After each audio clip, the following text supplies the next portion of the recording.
Hey everyone, it's Mark from Self-Sufficient Me, and I just wanted to share with you guys a simple curry that I make up quite often.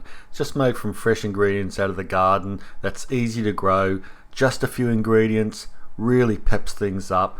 And I start off with cubing up some steaks, anything that I've had leftovers in the freezer, and I cube it up and I just fry it off in a nice crock pot like this, brown it off, and then I add to it just some simple chilies and turmeric. That's the base of it. That's what I really like to add. Turmeric's easy to grow, chilies are easy to grow, and that's the base of your curry. You really don't, you could go really complicated, but you don't have to. I also chuck in a bit of ginger, which I grew as well, and some onions, which I actually brought from the grocer. Chop them up roughly.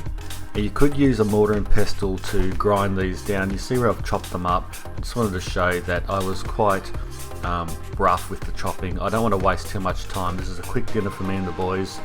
I throw, instead of using a mortar and pestle, what I do is I throw some water in one of a small food processor like this. You could use one of the better, larger processors. I've got one of them too, but a small one does the trick. And blend it up. If you want, you can add that to a mortar and pestle and grind it down even further, so it's not as grainy. But if you cook it for long enough, it melts away anyway. Get rid of that browned off meat for the time being. Use the juice, well, the extra fat from that. Throw in the paste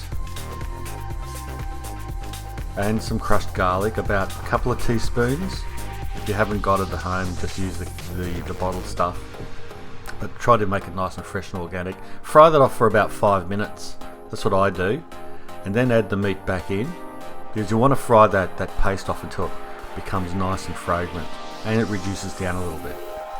Then put the meat in, get some crushed tomatoes or diced tomatoes, canned tomatoes.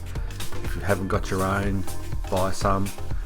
A couple of tablespoons of tomato paste, some coconut cream or coconut milk, whatever, it doesn't matter, a can of that, and I use some beef stock, in this case powdered stock, nice and easy.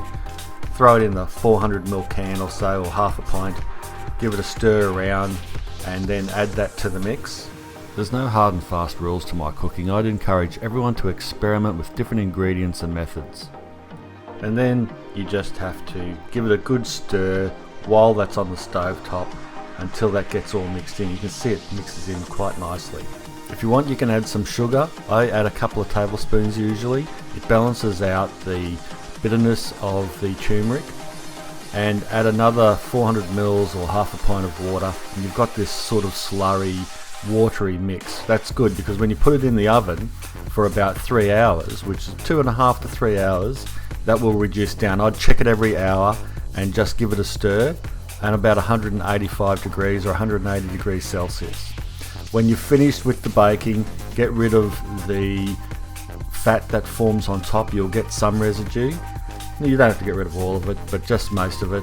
Give it a good stir up before you serve and get all those beautiful crusty bits off the bottom. Serve it with some rice or potatoes or naan bread. And I like to put a bit of sauerkraut on the side, it goes great with it, and of course some cucumbers on the side of the plate as well. That's all you need. Very simple ingredients, and it really packs a punch. Kids love it. It is really a good, easy recipe, and there's not much to it. Thanks a lot for watching. Bye for now.